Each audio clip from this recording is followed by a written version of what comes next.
Okay, today we begin with noise. The kind of noise that doesn't come from traffic or loudspeakers but from inside your head. There's the endless feed of updates, the flood of opinions, the low hum of anxiety trying to keep pace with a world that never slows. Over 2,000 years ago, a man named Zeno of Citium stood before the marble columns of Athens as a ruler, not as a warrior, but as a student of collapse. He had lost everything in a shipwreck, and yet, what followed was not despair, but discovery. For in losing what the world gave him, Zeno found what could not be taken away: his capacity for reason, for virtue, to reflect, to ask not how to win more but how to want less, not how to appear strong but how to be unshakeable. This is where we begin. From that, he built the foundations of what we call Stoicism. You wake up, unlock your screen, and before your feet touch the ground, you are already reacting to news, messages, plans. But here's a question: how often do you act, and how often do you merely react? We will trace how a ruined merchant became the founder of one of the most resilient philosophies ever lived. We will ask what it means to conquer oneself, not through denial, but through deep awareness, through discipline, not repression, through honest examination, not judgment. In a world that urges you to master everything around you, have you ever asked, have I mastered myself? Imagine standing at the center of a storm, but instead of bracing against the wind, you realize the storm is within. This is not a metaphor. This is daily life, for many driven by stress, pulled by moods, distracted by approval. We are taught to conquer the external: careers, networks, wealth, and that real strength begins with one decision: to stop being ruled by impulse, and to begin asking, what is truly in my control? But what if none of that leads to freedom unless you've done the harder work of taming the internal? This question isn't new. Stoicism teaches this. That peace is not the absence of difficulty, but the presence of clarity. That mastery does not mean dominance but alignment with reason. In this journey, we will follow the quiet footsteps of Zeno. If you've ever felt that the world is moving too fast, or that you're losing your grip not on the world, but on yourself, this might be the place to pause. Zeno was born around 334 BCE in Citium, a bustling port city on the southern coast of Cyprus. The air was thick with salt and commerce, a crossroads where Phoenician traders met Greek philosophers and stories traveled faster than sails. But Athens offered a kind of wealth not listed in any ledger: the quiet power of ideas. One day, he wandered into a bookstore, where he picked up a copy of Xenophon's Memorabilia, a text detailing the life and thought of Socrates. He stood beneath the painted colonnade in the Agora of Athens, called the Stoa. These things are indifferents. They may come or go, but they don't make a person good or bad. The universe, he taught, is governed by logos, a rational order that we can learn to align with. When you resist it, you suffer. When you accept it, you flourish. This wasn't blind submission to fate, but lucid acceptance of the limits of control. Pain, loss, even death, none of these could rob you of your character. And character was the one true possession. What lives is his legacy, a lineage of thought carried on by Cleanthes, who wrote the famous hymn to Zeus. Chrysippus, dialogues between reason and impulse, between loss and acceptance. No one knows if they were Zeno's exact words or a tribute from his students. But for generations, those who passed beneath those painted roofs would see not only art, but quiet instructions for the soul. Who codified Stoic logic and ethics? And centuries later, Seneca, Epictetus, and Marcus Aurelius, who brought Stoicism into the courts, marketplaces, and even the emperor's tent. But the seed was Zeno's. His was the first hand to draw the map of the inward journey. What matters is whether you live in harmony with nature and reason. And that harmony, he insisted, is possible only when you master your judgments, your impulses, and your illusions. He broke a toe, then smiled and quoted a line from a tragedy: "I come, why call me?" And with that, he lay down and stopped eating. It was not despair, but decision. Even in death, he chose his response. That choice, above all, defined his philosophy. He left behind no gold, no empire, no temple, but in the stillness of reason, he built a fortress that would outlast marble and metal. The philosophy he founded gave tools to the restless, strength to the anxious, and clarity to those lost in illusion. Zeno did not conquer cities. He conquered confusion, and from that conquest, a way of life emerged, quiet, steady, and luminous. He observed before he spoke. He questioned before he judged. When insulted, he did not retaliate. He asked instead, "Is this insult part of my nature, or theirs?" When he failed, he did not despair. He reviewed, reflected, and returned. His discipline was not rigid but fluid, like water shaped by stone but never stopped by it. This was not repression. It was freedom, the kind born from knowing what depends on you and what never did. From this porch, his followers began to call themselves Stoicu, those of the place of learning was public, open to all, with no walls between teacher and student, and no barriers between ideas and life. Zeno refused public office, declined riches, and lived with disciplined serenity. Once when he received praise for his virtue, he simply asked, "Am I doing anything that deserves it?" This, later echoed by Epictetus, became a cornerstone of Stoic psychology. You may lose your job, your health, your possessions, but unless you believe that loss defines you, it cannot touch your soul. And so, Zeno taught a way to suffer less by judging less, to act more by needing less, and to live more by fearing less. Philosophy, in his porch, became a kind of inner architecture. He had no need for approval, because his compass was inward. His equanimity, earned not inherited, made him both respected and quietly feared. In a city of orators and performers, Zeno was still clear and difficult to shake. Philosophy was no longer an abstraction. It became a shared act of witnessing the world with courage and clarity. These weren't tales of war or empire. They were questions simple, piercing, unsettling. Zeno asked the bookseller where he could find such a man, and was pointed to the square where a philosopher named Crates taught.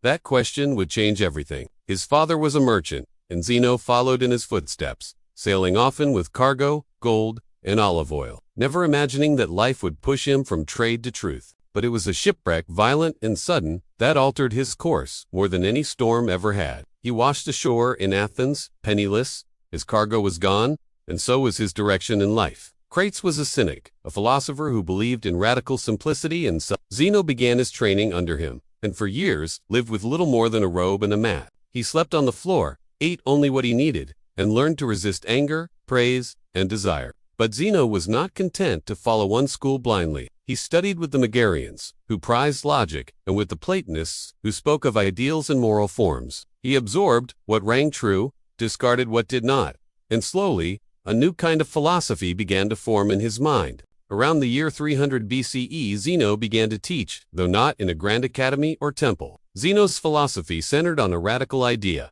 Virtue is the only true good, not wealth, not health, not reputation. Stoicism, under Zeno, became a system of practice as much as thought. It united logic, physics, and ethics into one way of being. His life reflected what he taught. Stories about his daily routine describe a man who practiced silence not as absence, but as attention. One fragment from his teaching says, "Man is troubled, not by events, but by his opinion of events."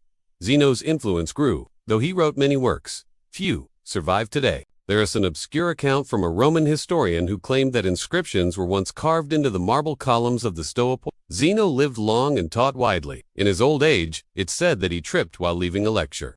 To conquer oneself, it sounds noble, almost poetic. But what does it actually mean? In the Stoic tradition, it isn't a grand gesture or a heroic battle. It is instead a quiet and daily act. The instinct is to control the outside, change your schedule, fix other people, adjust your circumstances. There are things within your power, your thoughts, values, actions, one that doesn't fall for the first impression or get swept away by every emotion. Zeno taught that between stimulus and reaction, there is a space, and in that space lies freedom. Self-conquest is learning to inhabit that space. The Stoics identified three main areas: thought, emotion, and action. First, thought. Zeno would say, feel deeply, but act deliberately. When grief comes, you don't suppress it, but you don't become it either. You observe its weight, understand its cause, and respond in accordance with reason. This is emotional sovereignty, not repression, but mastery. He once stood silent as a man screamed insults at him in the marketplace. When asked why he didn't respond, Cleanthes said, "Why should I be angry at a man who spits upward and hits himself?" In a world of trends, algorithms, and instant validation, the one who knows their principles becomes rare and powerful. They are not swayed by likes, not shattered by criticism, not dependent on outcomes. You become a person who is no longer ruled by desire, fear, or pride. You carry an invisible stability. You are not a leaf in the wind, you are the root beneath it. And from that root, wisdom grows. They find joy in doing what is right, even if no one claps, because the applause they seek is inward. A path inward, marked by reflection, integrity, and resilience. In a world obsessed with dominance, the Stoic quietly reclaims the only victory that matters: sovereignty of soul. The insult, he knew, was a projection. The conqueror of self sees the futility of fighting shadows. He didn't suggest detachment from others, only from illusions. To love without possession. to act without reward, to live without needing life, to bend to your will. That is the freedom of one who has conquered themselves. The impressions we receive are often false or exaggerated. Someone cuts you off in traffic. You think they're so disrespectful. But is that true? It teaches us to separate thoughts from facts, to respond rather than react, to see emotions not as truth but as signals. What Zeno intuited with parchment and reason, we now study with MRI machines and therapy sessions. The battlefield of the self is timeless, or just your ego defending its territory. The Stoic pauses and asks, is this a fact or just a judgment? And often, it is hardest in moments of conflict or failure. When someone insults you, the untrained mind retaliates. The trained mind investigates. Is this person attacking me or just their image of me? And must I take offense? Or can I choose equanimity? To pause, to reflect, and then to choose wisely. And there are things outside of your power, your body, reputation, possessions, other people's opinions. Right action is chosen not for applause or outcome, but because it aligns with virtue. You don't help a friend to be praised, you help because helping is right. You, Dan T, tell the truth because it is convenient, you tell it because it is honorable. In every act, the Stoic asks, am I being ruled by principle or by impulse? Anger may rise, but it does not command. Fear may whisper, but it does not dictate. Joy may visit, but it does not own you. You remain anchored, a steady witness to the waves, not a passenger tossed by them. That's apatheia. Freedom from being mastered by what is passing. Conquering the self means living in alignment with that distinction and refusing to let the uncontrollable rule your peace. But Zeno and the Stoics would stop you right there. Control, they'd say, is not where you think it is. You don't control outcomes. You only control your perceptions, choices, and responses. The self, they insisted, is a citadel, not a victim. A discipline of the mind and heart. It begins with a radical proposition. We are not disturbed by things, but by our judgments about them. The battle is not outside, it's within. Imagine waking up and your day already feels hijacked, notifications buzzing, obligations looming, emotions stirring.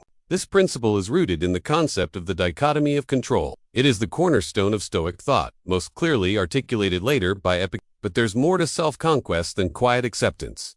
It requires a trained mind. The Stoics called this inner calm apatheia, not the absence of feeling, but the absence of enslavement to feeling. So how does one conquer the self in daily life? Next comes emotion. Feelings are not enemies. They are signals, but the wise person examines them before obeying them. And finally, action. Here, Stoicism is rigorous.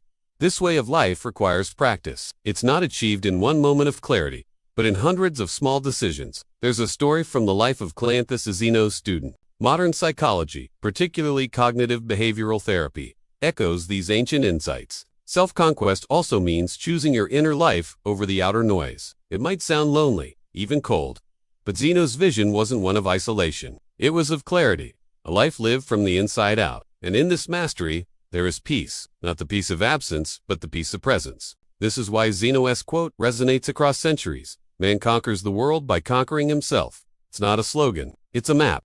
What does it actually look like to conquer yourself, not in theory, but in practice? For Zeno and the Stoics, this was not left a mystery. They developed precise methods, daily disciplines to forge character, temper, emotion, and strengthen judgment. You don't wake up hoping for disaster, but you no longer demand comfort to be content. You walk through the day with composure, not expectation. You are ready, not rigid, but steady. These weren't grand rituals. They were small, repeated gestures of the soul. The goal was not to become perfect, but to become unshakable. The Stoic loves fiercely, not because they are blind to loss, but because they've befriended it. Zeno would walk barefoot, wear simple clothes, or fast occasionally, not to punish himself, but to free himself, to return to yourself, to remember that joy is not in excess, but in presence, that you already have enough to live well. If you can be content with little, the world loses its power to bribe you.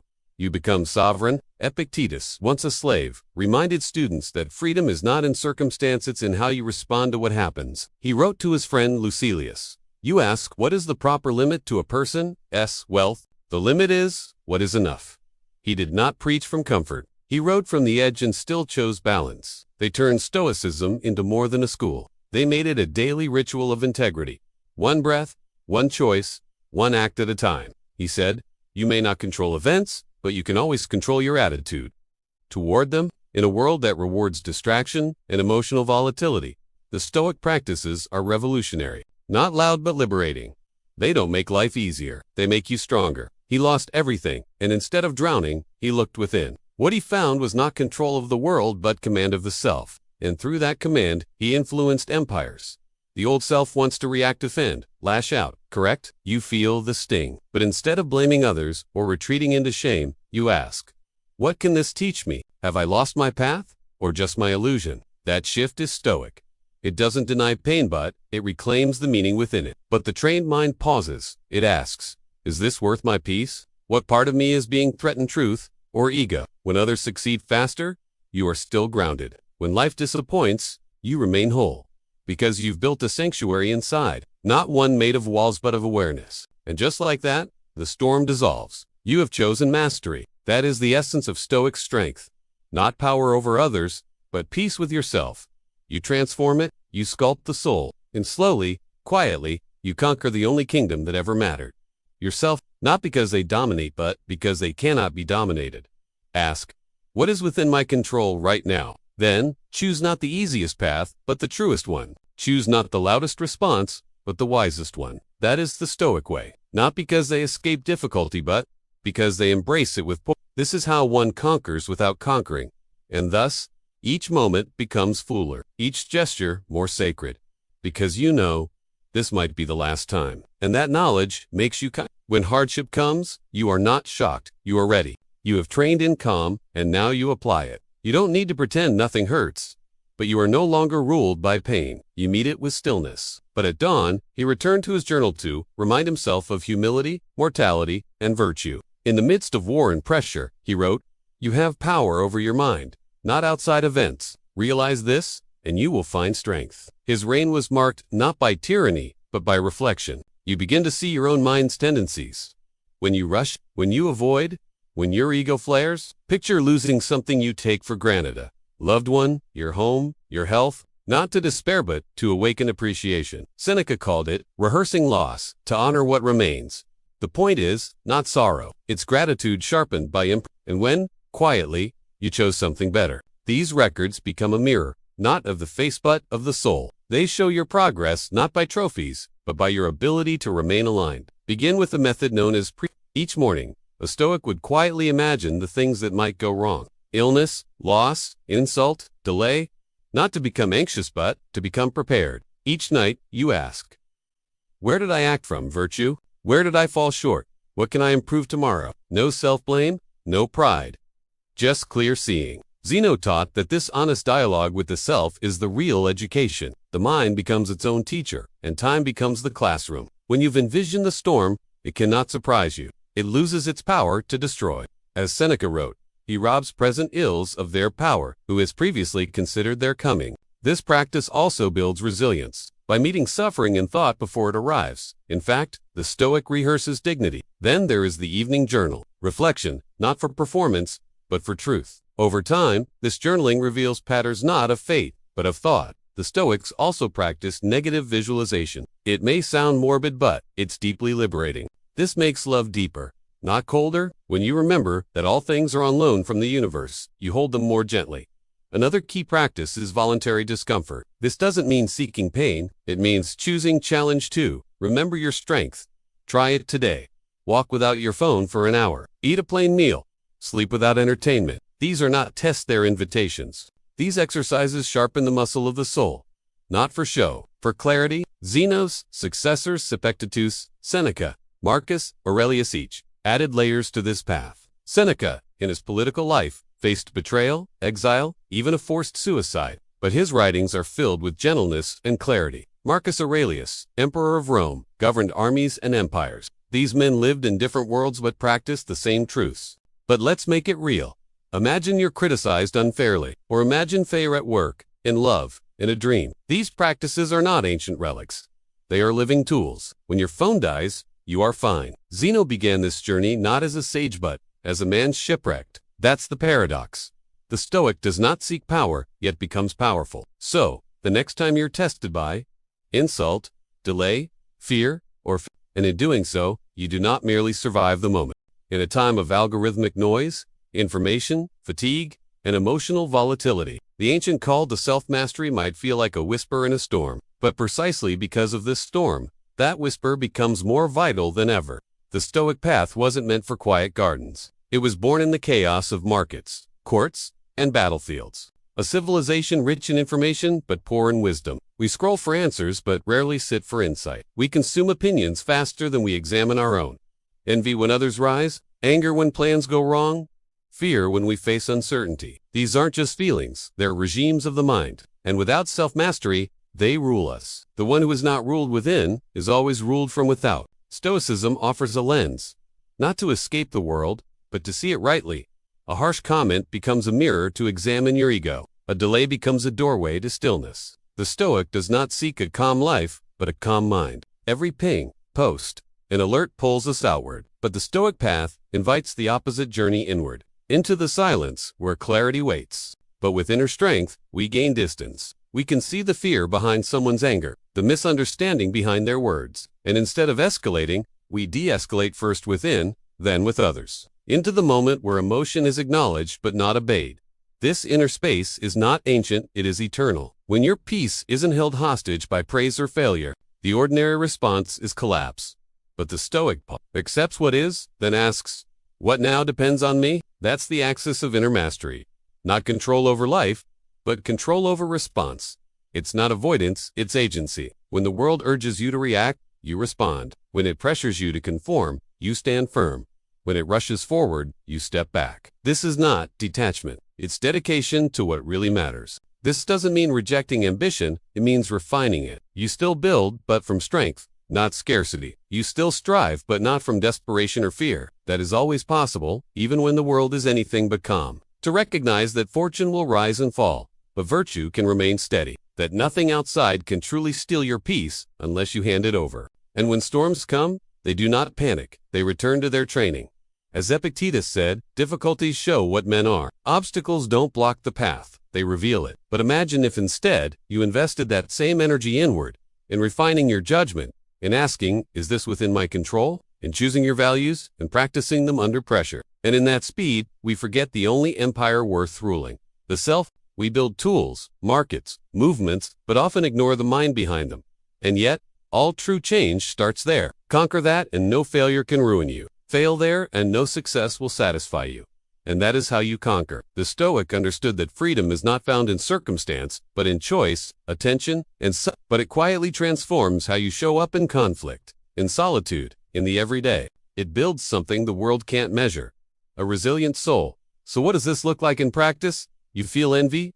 Pause. Ask. What lack am I believing in? You want to shout? Pause. Ask, will this honor my values? You feel lost.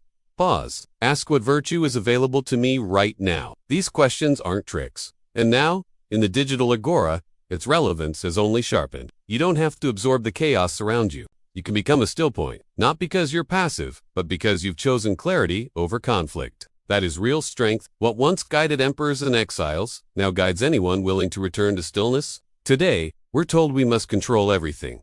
Our image, our productivity, our outcomes, but in truth, we control almost nothing except our own mind. And ironically, that one domain is often the most neglected. In our culture, we're urged to climb, hustle, dominate. But the Stoic asks, at what cost? If you succeed outwardly but lose your inner compass, is that really success? If your calendar is full but your soul is empty, are you thriving or just moving? The Stoic reframes success entirely. Most people spend hours managing their inbox or curating their social media, but rarely stop to ask, am I managing my inner life with the same care and attention? Zeno would likely look at our world with curiosity and concern. What happens when we don't conquer ourselves? We become slaves to every passing impulse. But when you reclaim the throne of your own awareness, everything changes. You no longer need to win every argument because you've won peace. You no longer need to control every situation because you control your response. That is the quiet revolution of Stoicism. Power not by domination, but by discipline and perspective. To master yourself today is to be radically free. Free from trends that demand you become someone else. Free from the pressure to prove your worth through metrics or applause. Free from the compulsion to react when silence would serve you better. This freedom is not given by the world. It is earned within, forged through deliberate thought and consistent practice. Modern life gives us many comforts, but it rarely offers clarity. Clarity must be chosen. In this context, even daily frustrations become sacred trials. A traffic jam becomes a moment to practice patience. Think of how often we try to control others, their opinions, their pace, their choices. It's exhausting, and it never works. In Zeno's time, the city was the universe. In ours, the universe fits in a pocket. Consider how this plays out in relationships. Without self-mastery, we become reactive. One rude comment can ruin a day. One forgotten message can spark insecurity. This isn't weakness. It's wisdom. As Marcus Aurelius wrote, "The best revenge is not to be like your enemy." Now let's talk ambition. To the Stoic, success is coherence, when your actions match your values. Now imagine applying this in crisis. A breakup, a job loss, an illness. Over time, this practice becomes habit. That habit becomes character, and that character becomes your compass. A Stoic doesn't wait for peace. They bring it. The power of this mindset in today's digital culture is massive. We often talk about changing the world, but Zeno would ask, have you changed your mind? Inner victory isn't glamorous. It doesn't trend. They are choices. Small, steady choices that sculpt character. Over time, those choices create a life. Not a perfect one, but a peaceful one. Okay, let's return to the beginning. He began, like most of us, with loss. A shipwreck took his wealth, but it also stripped illusion. And in the quiet that followed, he read Socrates and saw that the greatest victory was not over others, but over one's own impulses, false beliefs, and knee-jerk reactions. He built Stoicism not as a religion or rigid code, but as a compass, a way to walk through chaos with clarity. To that image of a noisy world, you can be calm in traffic. Number kingdom, no sprawling temple. What he left was harder to see, but more enduring. A model of the free mind. And in times like ours, turbulent, distracted, hungry for meaning as legacy, whispers again, not to dominate, but to discern, not to react, but to reflect, not to conquer the world first, but to conquer the self. You can be steady when criticized. You can be generous without needing applause. This is power, not over others, but over your own mind. And it's available to anyone who trains for it. You don't need a title or perfect conditions. You need only honesty and the willingness to ask better questions. Rushing toward everything and understanding nothing. A world chasing control over systems, markets, news cycles, and each other. But rarely pausing to ask, have I even mastered myself? This is where Zeno of Citium steps in, not as a preacher, but as a pointer. He points not to the stars, or to kings, or to conquest. He points inward, to the terrain of the self uncharted, yet always present.